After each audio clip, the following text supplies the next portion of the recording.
3년째 같은 기도를 올리고 있는데 아무런 변화가 없습니다.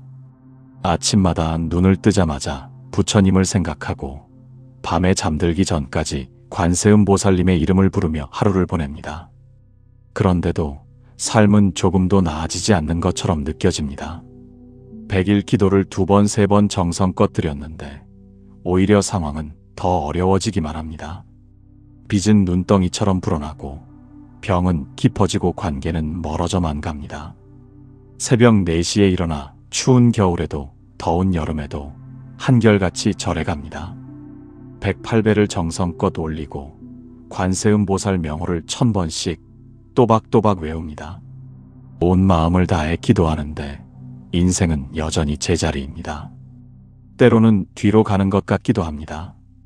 그러면 이런 무거운 생각이 가슴 깊은 곳에서 올라옵니다. 혹시 전생에 무슨 큰 죄를 지은 것은 아닐까?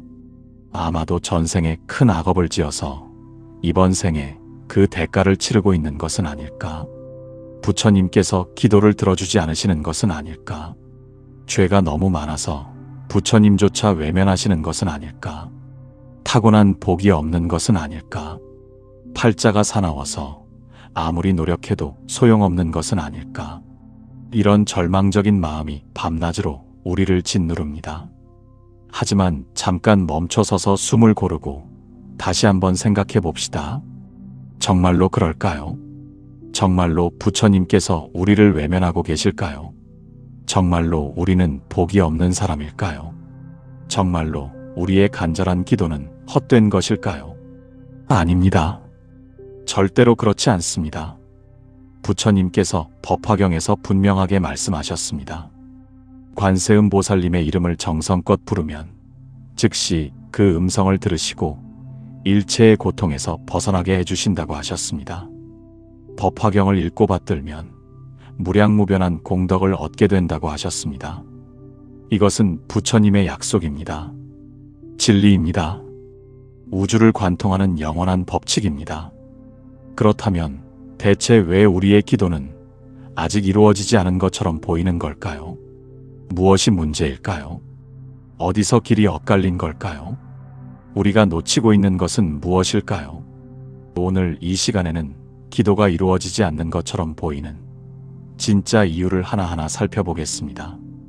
그리고 반드시 소원을 이루는 3가지 조건을 차근차근 풀어보겠습니다. 이 이야기를 끝까지 들으시면 3가지 소중한 것을 얻게 될 것입니다. 첫째로 왜 지금까지 기도가 이루어지지 않은 것처럼 느껴졌는지 그 명확한 이유를 이해하게 될 것입니다. 둘째로 오늘부터 무엇을 어떻게 바꾸어 나가면 좋을지 구체적인 방법을 알게 될 것입니다. 셋째로 언제쯤 소원이 이루어질지 그때를 예측하고 지혜롭게 기다릴 수 있는 해안을 얻게 될 것입니다. 그러니 편안하게 앉아서 마음을 활짝 열고 이 이야기에 귀 기울여 주시기 바랍니다. 이제 천천히 시작해 보겠습니다. 먼저 이런 질문을 던져봅니다. 우리는 지금까지 진정한 의미의 기도를 해본 적이 있을까요? 이상한 질문처럼 들릴 수 있습니다. 절에 가서 부처님 앞에 정성껏 절을 올리고 눈물로 간절하게 소원을 빌었는데 그것이 기도가 아니라면 대체 무엇이냐고 반문할 수 있습니다. 하지만 가만히 돌아보면 대부분의 경우 우리는 기도를 한다기보다 요구를 하고 있었습니다. 무슨 차이가 있을까요? 잠시 함께 생각해 봅시다. 어떤 사람이 절에 와서 부처님 앞에 무릎을 꿇고 이렇게 말합니다. 부처님, 제발 사업이 잘 되게 해주십시오. 이번 달까지 돈이 안 들어오면 망합니다. 가족들이 길거리에 나앉게 됩니다. 제발 도와주십시오. 또 어떤 사람은 눈물을 흘리며 이렇게 말합니다. 관세음보살님 딸이 좋은 대학에 꼭 합격하게 해주십시오. 우리 딸은 정말 착하고 열심히 공부하는 아이입니다. 꼭 합격시켜 주십시오. 또 어떤 사람은 온몸을 떨며 이렇게 기도합니다. 부처님, 병을 고쳐주십시오. 아직 죽고 싶지 않습니다. 하고 싶은 일도 많고 만나고 싶은 사람도 많습니다. 기적을 베풀어 주십시오. 이런 기도들이 잘못되었다거나 나쁘다는 말이 아닙니다. 그 마음이 얼마나 간절한지 압니다. 그 상황이 얼마나 절박한지 충분히 이해합니다. 하지만 조금 다른 관점에서 한 걸음 물러나 바라보면 이것은 기도라기보다 거래에 가깝습니다. 절을 올리고 공양을 드릴 테니 소원을 들어달라는 일종의 거래입니다. 계약입니다. 교환입니다. 부처님을 마치 동전을 넣으면 원하는 물건이 나오는 자판기처럼 생각하는 것입니다. 기도라는 동전을 넣으면 소원이라는 음료수가 나온다고 생각하는 것입니다. 그런데 부처님께서는 자판기가 아니십니다. 우리의 세속적인 욕망을 채워주시는 분이 아니십니다. 법화경 방편품에서 부처님께서 이렇게 말씀하셨습니다. 모든 부처님께서는 오직 한 가지 큰 일의 인연으로 이 세상에 나타나시니 그것은 중생들로 하여금 부처님의 지혜를 열고 보이고 깨닫고 그 길에 들어가게 하려는 것이라고 하셨습니다. 이것을 계시오입이라고 합니다. 열고 보이고 깨닫고 들어가게 하는 것입니다. 부처님께서 이 세상에 오신 이유는 우리의 세속적인 소원을 들어주시려는 것이 아닙니다. 우리를 깨닫게 하시려는 것입니다. 우리 안에 본래부터 있었던 부처님의 지혜를 발견하게 하시려는 것입니다. 우리가 본래 부처라는 것을 알게 하시려는 것입니다. 그러니까 만약 우리가 복권에 당첨되게 해달라고 기도한다면 부처님께서는 안타까워하실 것입니다. 이 사람은 아직 모르는구나. 진짜 보물이 어디에 있는지를, 진정한 행복이 무엇인지를 아직 깨닫지 못하고 있구나. 밖에서 찾을 것이 아니라 안에서 찾아야 하는데. 법화경 신의 품에는 가난한 아들의 이야기가 나옵니다. 매우 유명한 비유입니다. 아버지가 큰 부자인데 아들은 그것을 전혀 모르고 집을 떠나 먼 타향에서 거지 생활을 하고 있습니다. 아버지께서는 아들을 찾아 헤매고 마침내 아들을 발견하셨지만 아들은 아버지를 알아보지 못합니다. 아버지는 아들에게 막대한 재산을 물려주고 싶은데 아들은 자기가 거지인 줄로만 알고 아버지를 무서워하며 피해 다니기만 합니다. 그래서 아버지는 방편을 씁니다. 먼저 아들을 고용하여 하인으로 일하게 하고 천천히 가르치고 서서히 신뢰를 쌓은 다음 마침내 아들이 준비되었을 때 진실을 밝힙니다. 너는 내 아들이고 이 모든 재산이 내 것이라고 말합니다. 이것이 바로 우리의 이야기입니다. 우리는 본래 부처입니다. 우리 안에는 무한한 지혜와 능력과 자비가 이미 완벽하게 갖추어져 있습니다. 우리는 본래부터 완전한 존재입니다. 하나도 부족한 것이 없습니다. 그런데 우리는 그것을 알지 못합니다. 그래서 밖에서 이것저것 구걸하며 살아갑니다. 제발 돈을 주십시오. 제발 건강을 주십시오. 제발 행복을 주십시오. 제발 사랑을 주십시오. 하지만 그 모든 것이 이미 우리 안에 완벽하게 갖추어져 있습니다. 다만 우리가 그것을 모르고 있을 뿐입니다. 이것이 법화경의 첫 번째 위대한 가르침입니다. 그리고 기도가 이루어지지 않는 것처럼 보이는 첫 번째 근본적인 이유입니다. 우리가 거지의 마음가짐으로 구걸을 하고 있기 때문입니다. 우리가 본래 큰 부자라는 것을 모르고 있기 때문입니다. 우리가 본래 완전한 존재라는 것을 알지 못하고 있기 때문입니다. 그러니까 진정한 의미의 기도는 이렇게 시작되어야 합니다. 부처님, 제 안에 있는 지혜를 깨우쳐 주십시오. 제 안에 있는 능력을 발견할 수 있게 도와주십시오. 제가 본래 완전한 존재임을 깨달을 수 있게 인도하여 주십시오. 제 안에 부처를 만날 수 있게 해주십시오. 이렇게 기도할 때 비로소 진정한 기도가 시작됩니다. 기도의 방향을 바꾸어 봅시다. 부처님, 돈을 주십시오가 아니라 부처님, 돈을 바르게 버는 지혜를 주십시오. 부처님, 병을 고쳐 주십시오가 아니라 부처님, 건강하게 사는 지혜를 주십시오. 부처님, 좋은 사람을 만나게 해 주십시오가 아니라 부처님, 좋은 사람을 알아보는 지혜를 주십시오. 부처님, 성공하게 해 주십시오가 아니라 부처님, 성공할 수 있는 능력을 키울 수 있게 해 주십시오. 물고기를 달라고 하지 말고 물고기 잡는 법을 가르쳐 달라고 합시다. 구걸이 아니라 지혜를 구합시다. 이렇게 기도의 방향을 바꾸는 순간 우리의 삶이 서서히 변화하기 시작할 것입니다.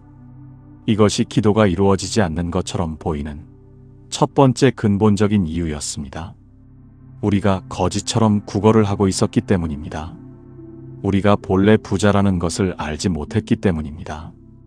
이제 두 번째 이유로 천천히 넘어가 보겠습니다. 법화경 약초유품에는 삼초이목이라는 아름다운 비유가 나옵니다. 법화경의 핵심 가르침 중 하나입니다. 하늘에서 비가 내리는데 똑같은 비인데도 작은 풀은 작은 풀대로 자라고 중간 크기의 풀은 그만큼 자라고 큰 나무는 큰 나무대로 자랍니다. 왜 그럴까요? 비는 똑같은데 왜 자라는 정도가 다를까요? 씨앗이 다르기 때문입니다. 근기가 다르기 때문입니다. 그릇이 다르기 때문입니다. 아무리 좋은 비가 풍성하게 내려도 씨앗이 없으면 아무것도 자라날 수 없습니다. 어떤 씨앗을 심었느냐에 따라 자라나는 것이 완전히 달라집니다. 작은 풀 씨앗을 심으면 작은 풀이 자라고 큰 나무 씨앗을 심으면 큰 나무가 자랍니다. 이것이 바로 인과의 법칙입니다. 업보의 원리입니다. 우주를 관통하는 진리입니다. 그런데 많은 경우 우리는 씨앗은 전혀 심지 않고 열매만 간절히 바라고 있습니다. 절에 가서 기도만 열심히 하면 소원이 저절로 하늘에서 뚝 떨어져 이루어진다고 생각합니다. 100일 기도를 정성껏 드리면 부처님께서 알아서 모든 것을 다 해주실 거라고 생각합니다. 하지만 그것은 마치 논에 씨를 한 톨도 뿌리지 않고 가을에 풍성한 황금빛 별을 거두겠다고 하는 것과 같습니다. 법화경 분별공덕품에서 부처님께서 말씀하셨습니다. 만약 이 경을 듣고 비방하지 않으며 따라서 기뻐하는 사람은 공덕이 크거늘 하물며 직접 읽고 외우고 받아서 지니는 사람이겠느냐? 하물며 경전을 베껴 쓰고 다른 사람에게 가르쳐주는 사람이겠느냐?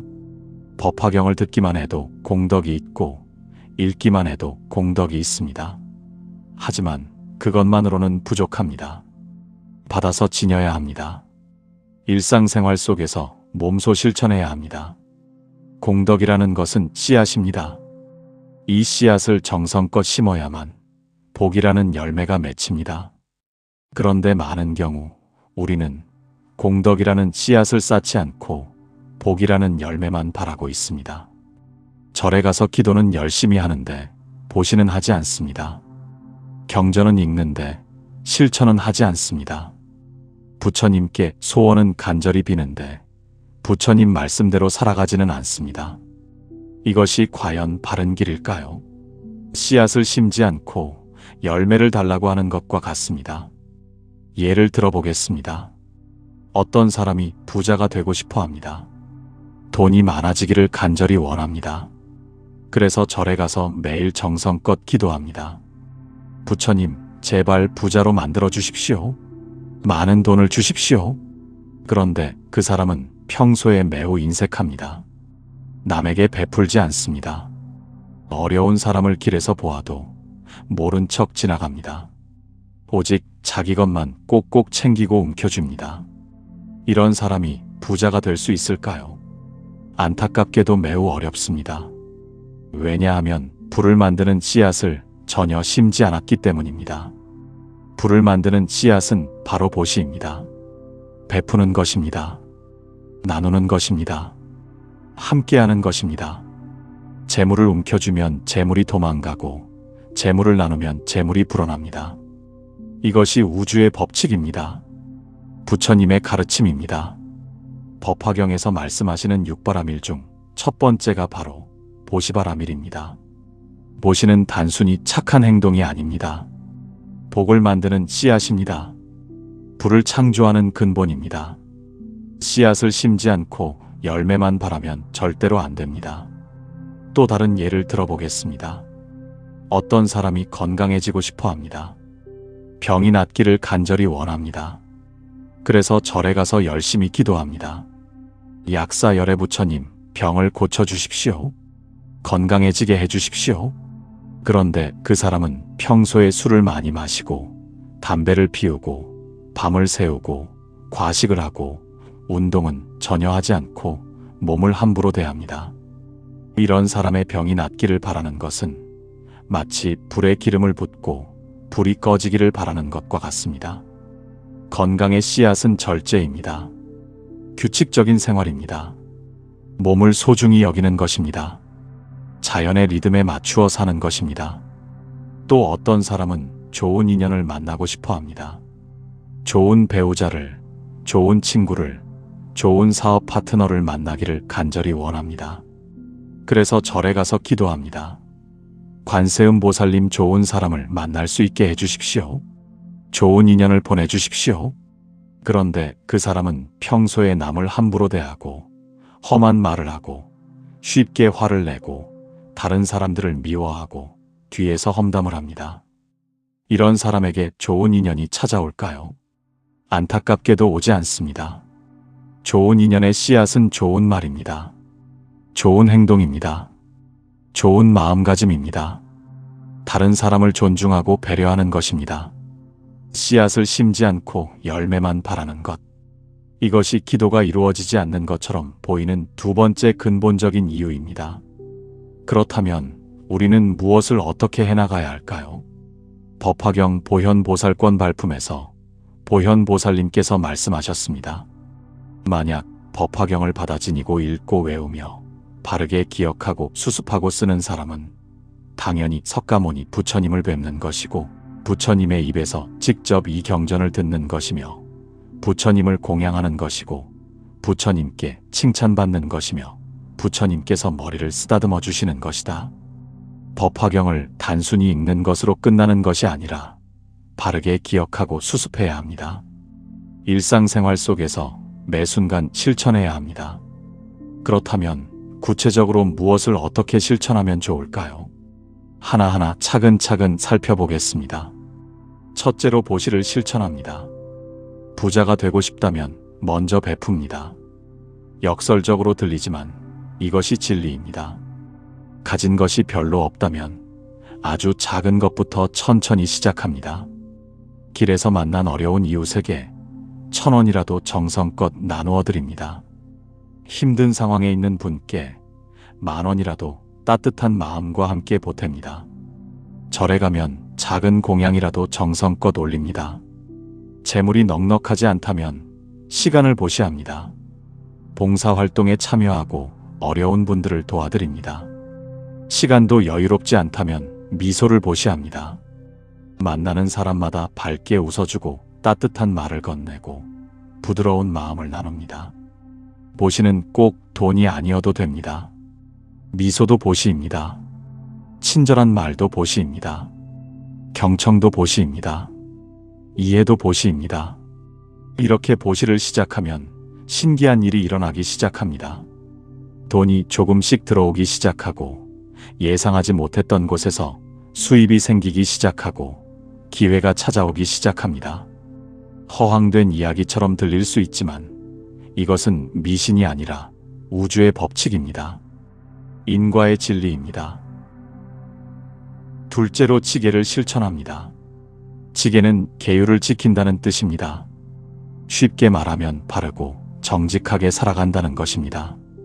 거짓말하지 않기, 남의 것을 훔치지 않기, 음행하지 않기, 술과 마약에 탐닉하지 않기, 함부로 말하지 않기, 이런 것들입니다. 이것이 왜 그렇게 중요할까요? 계율은 단순한 규칙이나 도덕적 의무가 아닙니다. 복을 지켜주는 울타리입니다. 보호막입니다. 아무리 복을 많이 쌓아도 계율을 지키지 않으면 그 복이 조금씩 새어나갑니다. 마치 구멍이 숭숭 뚫린 독에 아무리 물을 부어도 물이 고이지 않는 것과 같습니다. 예를 들어 어떤 사람이 정말 열심히 일해서 돈을 벌고 보시도 많이 하고 공양도 올리고 봉사활동도 합니다. 공덕을 정말 많이 쌓고 있습니다. 그런데 집에 오면 술을 많이 마시고 도박을 하고 가족들에게 폭언을 합니다. 이렇게 되면 어떻게 될까요? 아무리 열심히 벌고 아무리 많이 베풀어도 돈이 모이지 않습니다. 복이 쌓이지 않습니다. 들어오는 족족 나가버립니다. 쌓이는 족족 무너져 버립니다. 또 어떤 사람은 매일 열심히 기도하고 절에도 자주 가고 경전도 읽습니다. 정말 신심이 깊은 사람입니다. 그런데 사업을 하면서 거짓말을 자주 하고 사람들을 속이고 부정직한 방법으로 돈을 멉니다. 이렇게 되면 기도를 아무리 열심히 해도 소원이 이루어지지 않습니다. 복이 쌓이는 족족업이 가로막습니다. 만든 공덕이 지은 죄업에 의해 상쇄되어 버립니다. 그러니까 계율을 지킵시다. 거짓말하지 말고 항상 정직하게 말합니다. 남의 것을 탐내지 말고 가진 것에 만족합니다. 음란한 생각과 행동을 하지 말고 마음과 몸을 깨끗이 합니다. 술과 마약을 멀리하고 맑은 정신을 유지합니다. 함부로 말하지 말고 항상 부드럽고 따뜻한 말을 합니다. 이렇게 계율을 지키기 시작하면 복이 새어나가지 않고 쌓인 복이 그대로 단단하게 유지되며 점점 더 크고 높게 쌓여갑니다. 셋째로 인욕을 실천합니다. 인욕은 참는다는 뜻이지만 단순히 이를 악물고 꾹꾹 눌러 참는다는 의미가 아닙니다. 상황을 있는 그대로 이해하고 받아들인다는 깊은 뜻입니다. 누군가 우리를 욕하면 화가 나지만 그 화를 사귀고 참습니다. 이것이 인욕입니다. 누군가 우리를 무시하면 속상하지만 그 속상함을 견디고 참습니다. 이것이 인욕입니다. 일이 잘 안 되어 답답하지만 그 답답함을 받아들이고 참습니다. 이것이 인욕입니다. 왜 참아야 할까요? 화를 내면 그동안 쌓아온 복이 한순간에 날아가 버리기 때문입니다. 법구경에 이런 말씀이 있습니다. 한 번 크게 화를 내면 100가지 복이 사라진다고 하셨습니다. 생각해 봅시다. 10년 동안 정성껏 쌓은 복이 있는데 한 번 크게 화를 내면 그 복이 순식간에 연기처럼 사라져 버립니다. 얼마나 안타까운 일입니까? 얼마나 아까운 일입니까? 그러니까 화를 내지 맙시다. 분노를 다스립시다. 인내합시다. 혹시 이런 의문이 들 수도 있습니다. 그렇다면 정말 억울한 것도 참아야 합니까? 정말 부당한 일을 당해도 참아야 합니까? 예, 그렇습니다. 억울하면 억울한 대로 받아들이고 부당하면 부당한 대로 받아들이고 그것도 업보라고 인연이라고 생각합니다. 법화경 상불경 보살품에 나오는 상불경 보살님을 아십니까? 그분께서는 누구를 만나든지 반드시 절을 하며 이렇게 말씀하셨습니다. 저는 당신을 감히 업신여기지 않습니다. 당신은 미래에 반드시 부처가 되실 분이기 때문입니다. 그러자 사람들이 비웃고 조롱하고 욕하고 때리고 돌을 던졌습니다. 상불경 보살님을 미친 사람 취급했습니다. 그래도 상불경 보살님께서는 결코 화를 내지 않으시고 원망하지 않으시고 도망가시면서도 멀리서 다시 절하시며 당신은 미래의 부처가 되실 분입니다 하고 말씀하셨습니다. 이것이 진정한 인욕입니다. 진정한 수행입니다. 그렇게 참고 또 참으시고 견디고 또 견디시다 보니 어떻게 되었을까요? 상불경 보살님께서는 결국 부처가 되셨고 그분을 괴롭혔던 사람들도 나중에는 모두 뉘우치고 제도되어 부처가 되었습니다. 인욕은 복을 지키는 가장 확실하고도 강력한 방법입니다. 넷째로 정진을 실천합니다. 정진은 쉬지 않고 꾸준히 노력한다는 뜻입니다.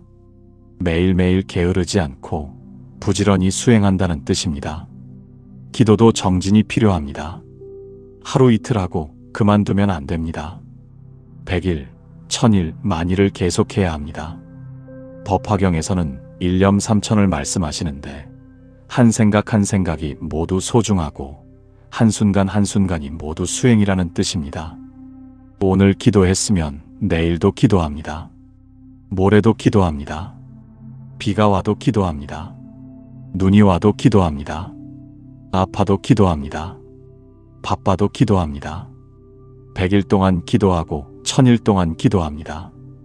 그렇게 쌓이고 쌓이고 쌓이면 어느 순간 임계점에 도달하게 됩니다. 그러면 갑자기 막혔던 일이 풀리기 시작하고 안 되던 일이 되기 시작합니다. 많은 경우 바로 여기서 포기합니다.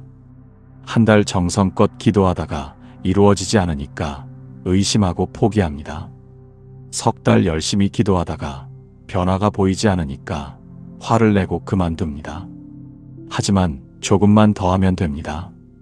한 달만 더 하면 됩니다. 일주일만 더 하면 됩니다. 그런데 바로 그때 포기하는 것입니다.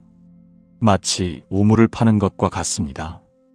물이 나올 때까지 계속 파야 하는데 아직 물이 보이지 않는다고 9m를 파고 중간에 그만두면 그동안의 모든 수고와 노력이 허사가 되어버립니다. 10m만 파면 물이 콸콸 솟아나올 텐데 말입니다. 끝까지 팝시다. 물이 나올 때까지 멈추지 말고 팝시다. 기도도 마찬가지입니다. 소원이 이루어질 때까지 멈추지 말고 기도합시다. 다섯째로 선정을 실천합니다. 선정은 마음을 고요히 하는 것입니다. 명상입니다. 참선입니다. 많은 경우 기도만 열심히 하고 명상은 전혀 하지 않는데 이것은 반쪽짜리 수행입니다.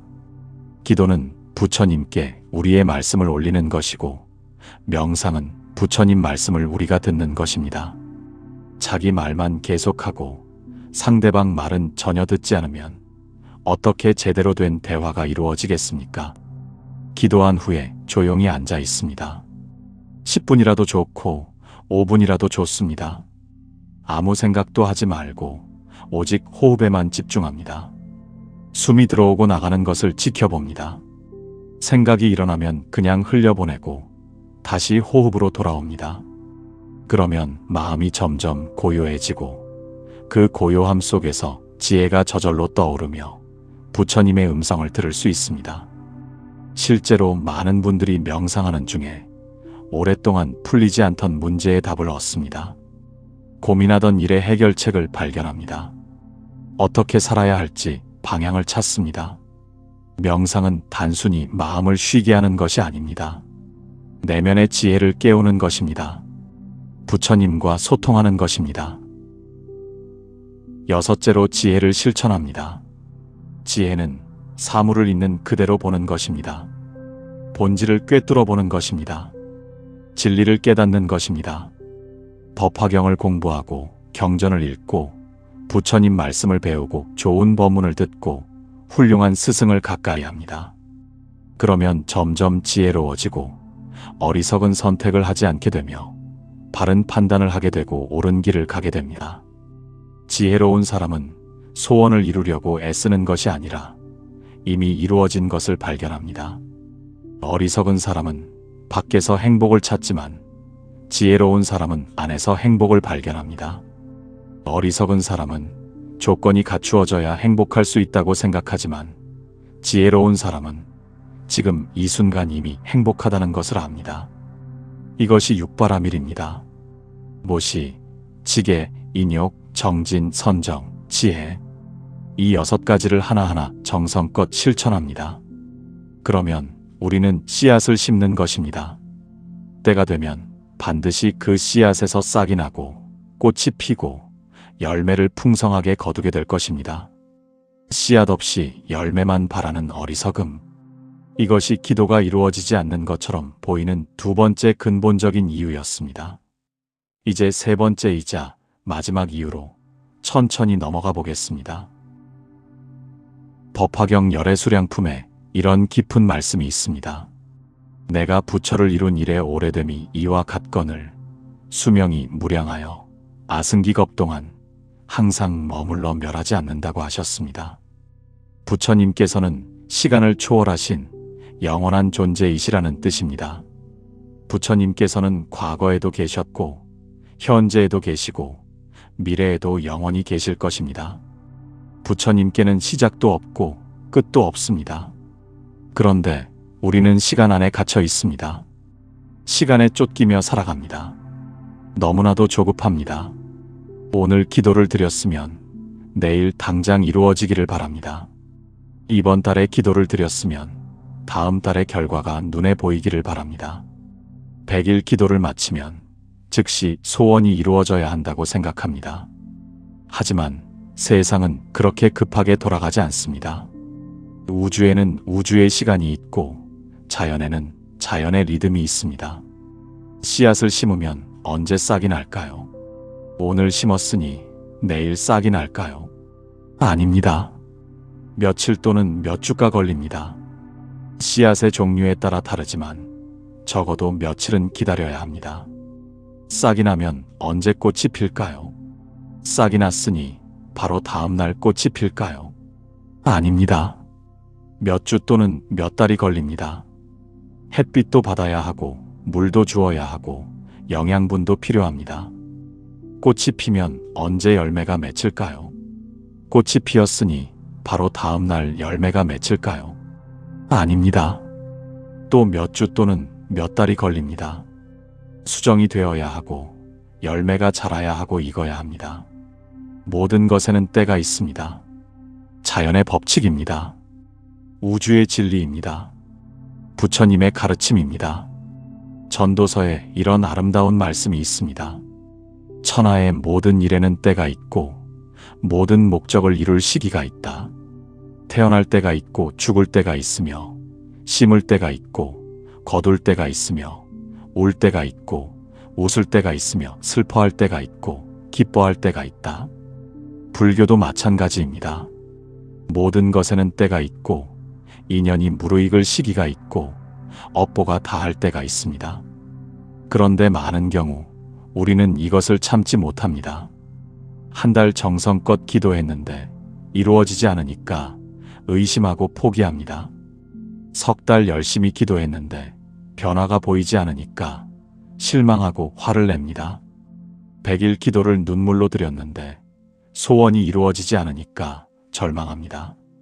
부처님께서는 왜 기도를 들어주지 않으시는가? 복이 없는 사람인가? 뭘 잘못한 것인가? 하고 자책합니다. 하지만 그런 것이 아닙니다. 아직 때가 되지 않은 것뿐입니다. 조금만 더 기다리면 됩니다. 예를 들어보겠습니다. 여성이 임신을 했습니다. 정말 기쁘고 감사한 일입니다. 그런데 한 달 만에 아이를 낳고 싶다고 합니다. 빨리 아이 얼굴을 보고 싶다고 합니다. 가능할까요? 절대로 불가능합니다. 아무리 급해도 아무리 기다리기 힘들어도 10달을 기다려야 합니다. 그것이 자연의 이치입니다. 생명의 법칙입니다. 농부가 봄에 벼를 심었습니다. 정성껏 논을 갈고 모를 심고 물을 대고 거름을 주었습니다. 그런데 한 달 만에 수확하고 싶다고 합니다. 빨리 쌀을 먹고 싶다고 합니다. 가능할까요? 절대로 불가능합니다. 아무리 급해도 아무리 기다리기 힘들어도 가을까지 기다려야 합니다. 벼가 자라는 데는 시간이 필요하고 햇빛이 필요하고 물이 필요하고 농부의 정성이 필요합니다. 소원도 마찬가지입니다. 때가 있습니다. 어떤 소원은 한 달 만에 이루어지고 어떤 소원은 석 달이 걸리고 어떤 소원은 1년이 걸리고 어떤 소원은 3년이 걸리고 어떤 소원은 10년이 걸립니다. 왜 그럴까요? 인연이 다르기 때문입니다. 업이 다르기 때문입니다. 공덕이 다르기 때문입니다. 전생에 복을 많이 쌓은 사람은 비교적 빨리 이루어집니다. 전생에 업이 많은 사람은 오래 걸립니다. 이번 생에 공덕을 많이 쌓은 사람은 빨라지고 계속 악업을 짓는 사람은 더 늦어집니다. 이것을 있는 그대로 받아들입시다. 억울해하지 맙시다. 화내지 맙시다. 원망하지 맙시다. 법화경 화성유품에 이런 아름다운 이야기가 나옵니다. 많은 사람들이 보배가 있는 곳을 찾아 먼 길을 떠났습니다. 험한 산을 넘고 깊은 계곡을 건너고 뜨거운 사막을 지나며 힘들게 걸어갔습니다.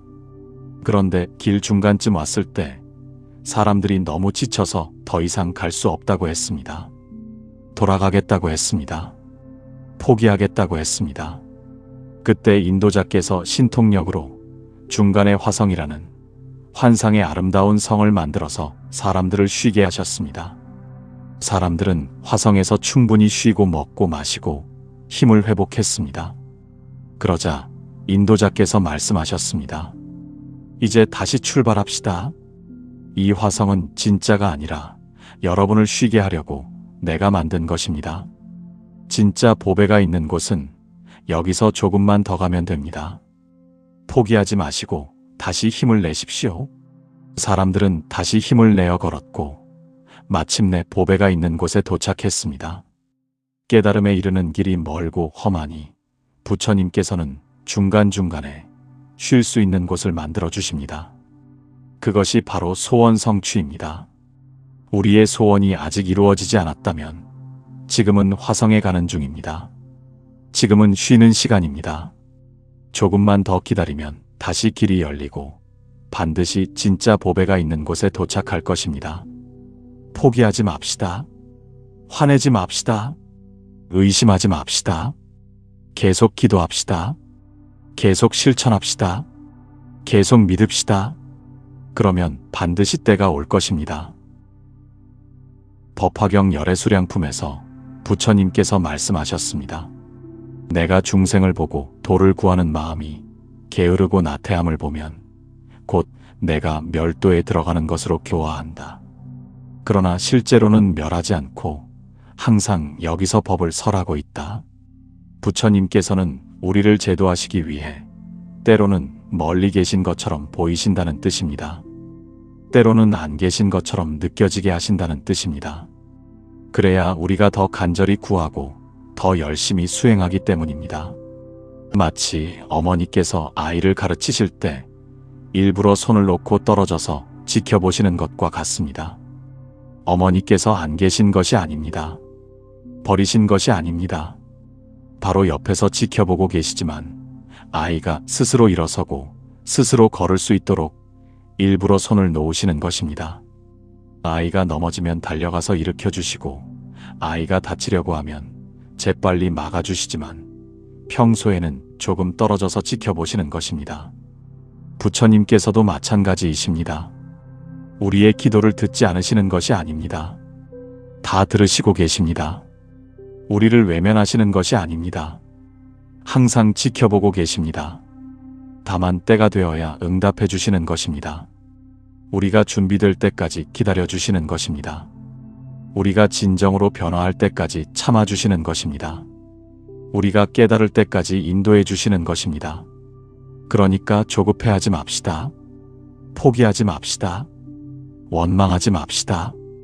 때가 올 때까지 인내심을 가지고 기다립시다. 그리고 기다리는 동안에도 계속 실천합시다. 모시하고 치계하고 인욕하고 정진하고 선정하고 지혜를 키웁시다. 계속 기도하고 계속 수행하고 계속 정진합시다. 그러면 어느 날 갑자기 모든 것이 이루어질 것입니다. 마치 겨울이 지나면 봄이 저절로 오듯이, 마치 밤이 지나면 아침이 자연스럽게 밝아오듯이, 마치 구름이 걷히면 햇빛이 환하게 비치듯이, 마치 비가 그치면 무지개가 아름답게 뜨듯이 반드시 우리의 소원이 이루어질 때가 올 것입니다. 그날까지 포기하지 맙시다. 그날까지 믿음을 잃지 맙시다. 때를 기다려주지 못하는 조급한 마음.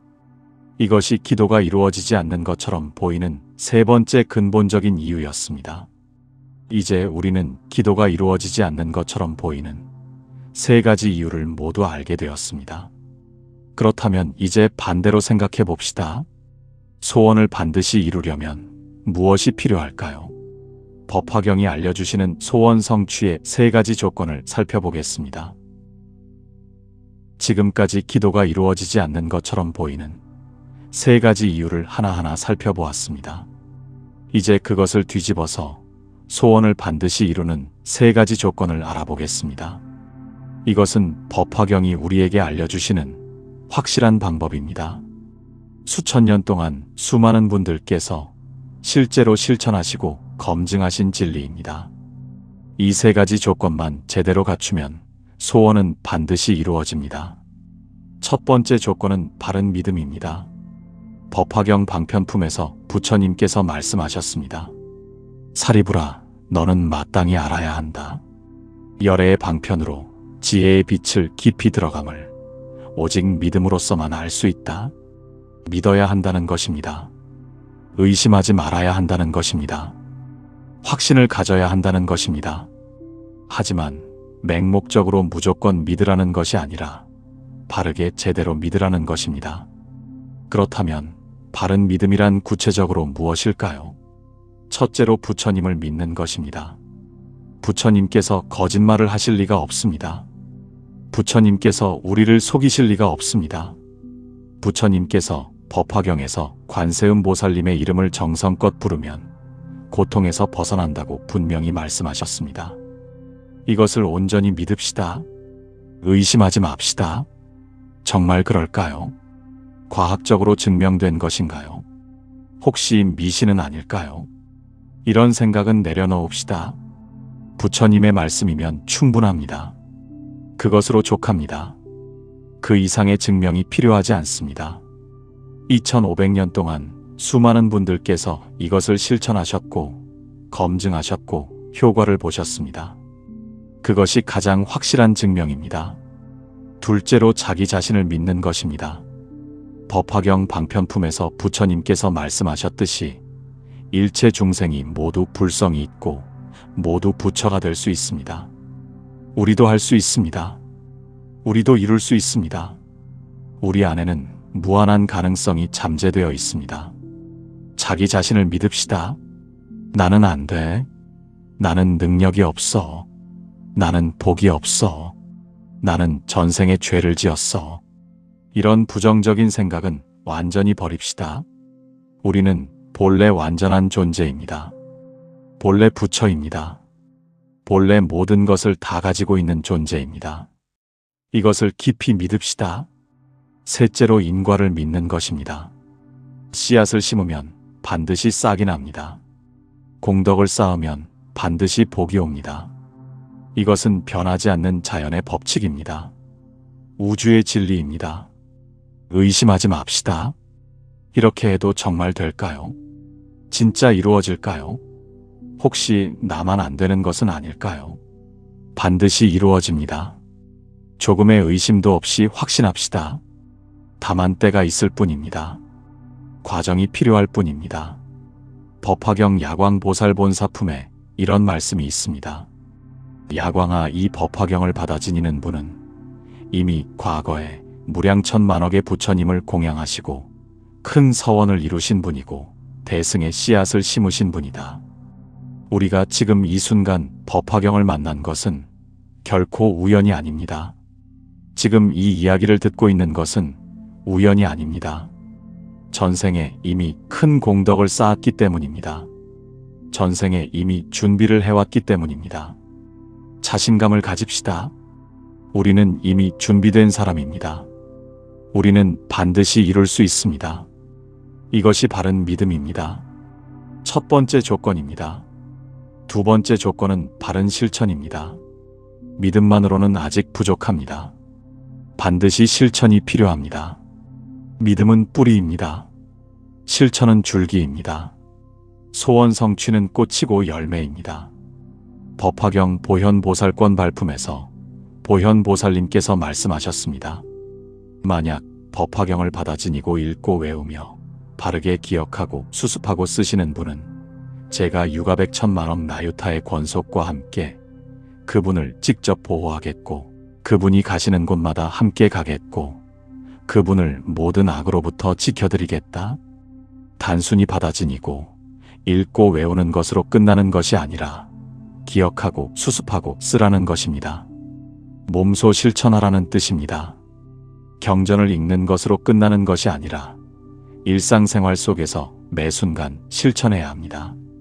그렇다면 구체적으로 무엇을 어떻게 실천하면 좋을까요? 첫째로 육바라밀을 실천합니다. 앞에서 자세히 말씀드렸듯이 보시, 지계, 인욕, 정진, 선정, 지혜 이 6가지를 매일 조금씩이라도 꾸준히 실천합니다. 완벽하게 하려고 애쓰지 맙시다.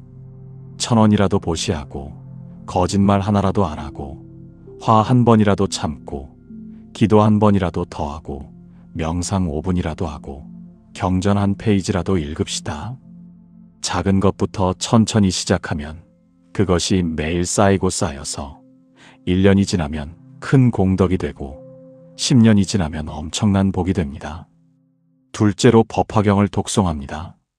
법화경 전체를 다 읽지 못하더라도 관세음보살 보문품만이라도 매일 정성껏 읽읍시다.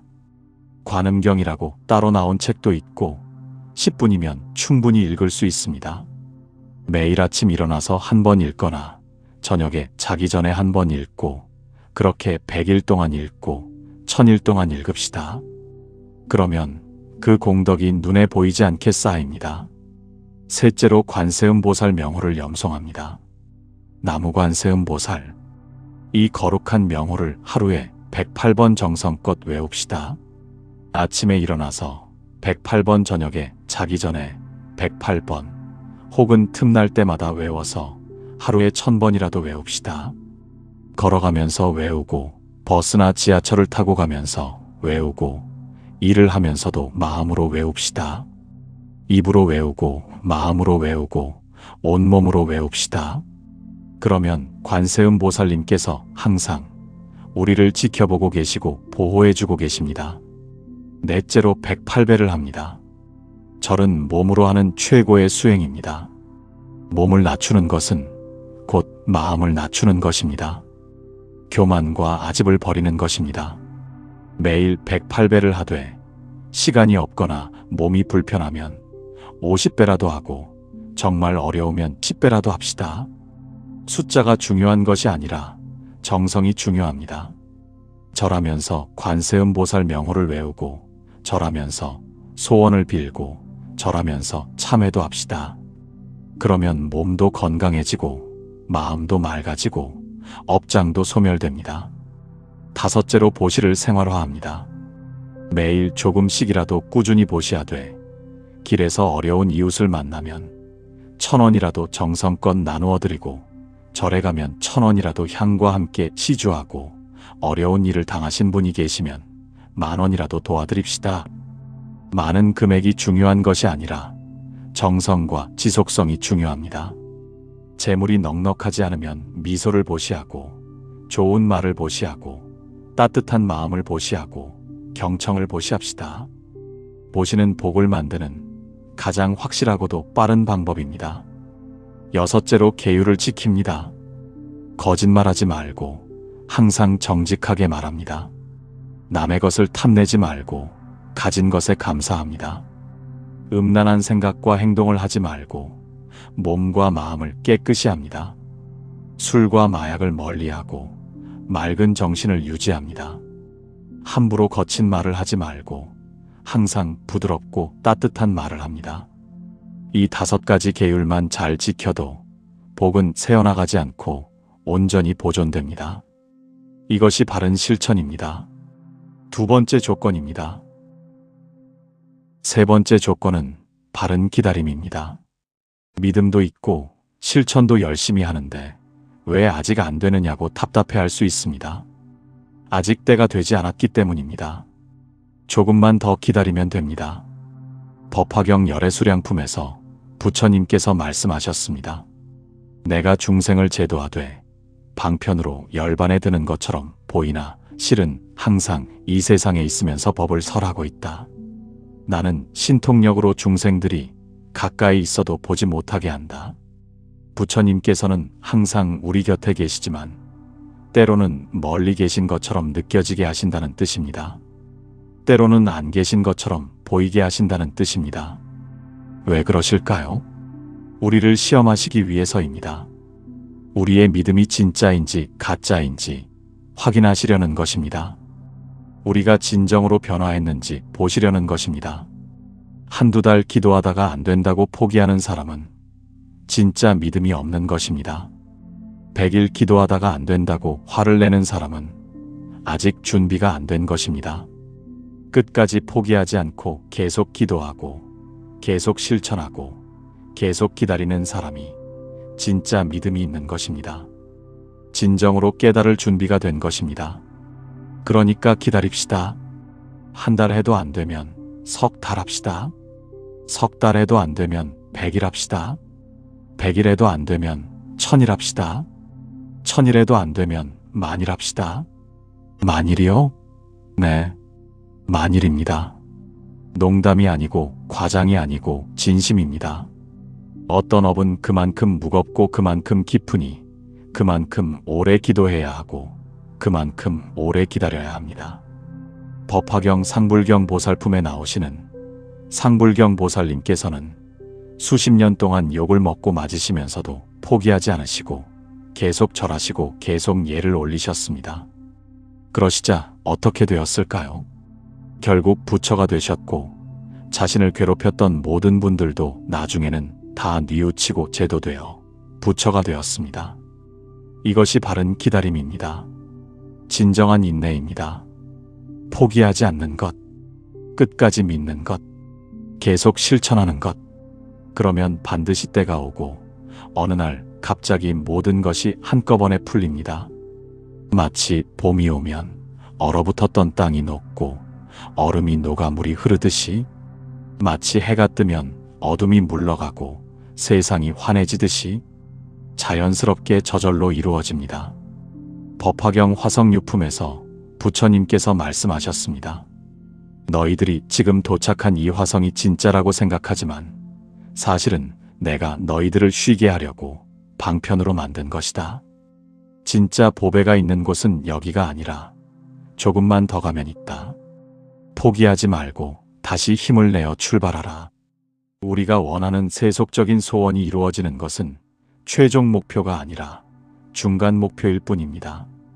진짜 목표는 깨달음입니다. 해탈입니다. 부처가 되는 것입니다. 소원이 이루어지면 거기서 만족하고 멈추지 맙시다. 그것은 중간 휴게소일 뿐입니다. 진짜 보배를 향해 계속 정진해 나갑시다. 그것이 바로 완전한 깨달음입니다.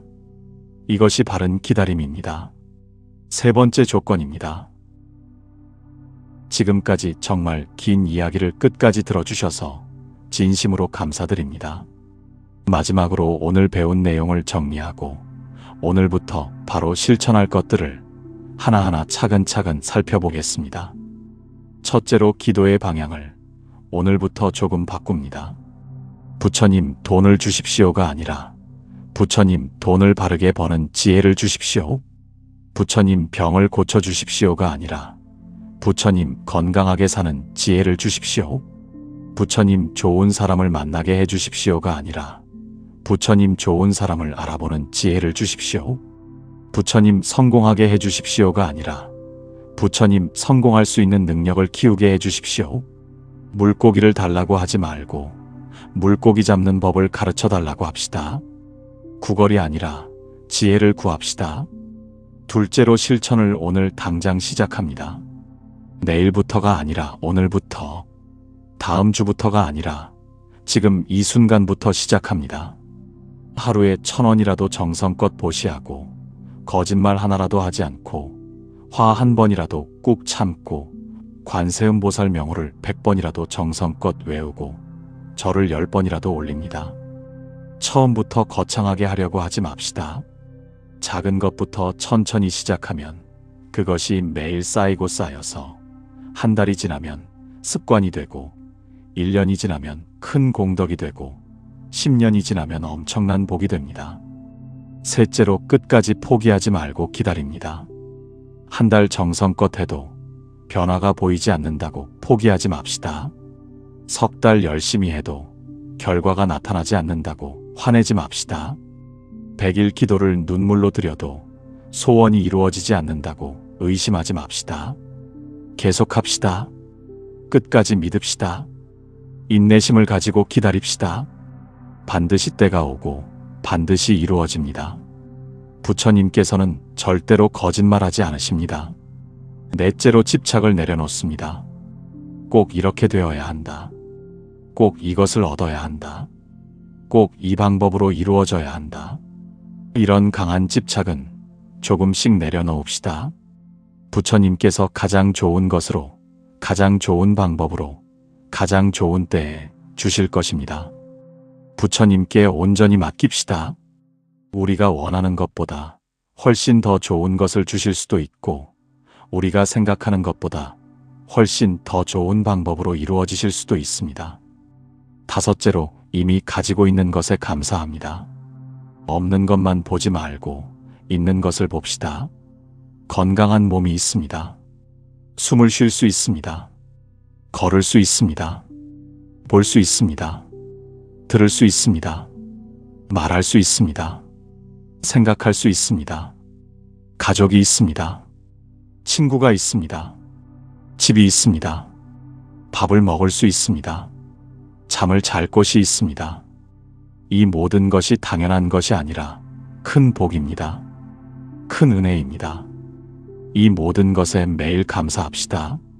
감사하는 마음이 생기면 더 많은 복이 저절로 찾아옵니다. 감사는 복을 부르는 가장 강력한 주문입니다.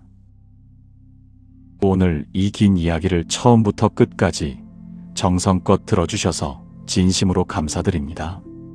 기도해도 이루어지지 않는 것처럼 보이는 이유를 이제 명확하게 이해하셨을 것입니다.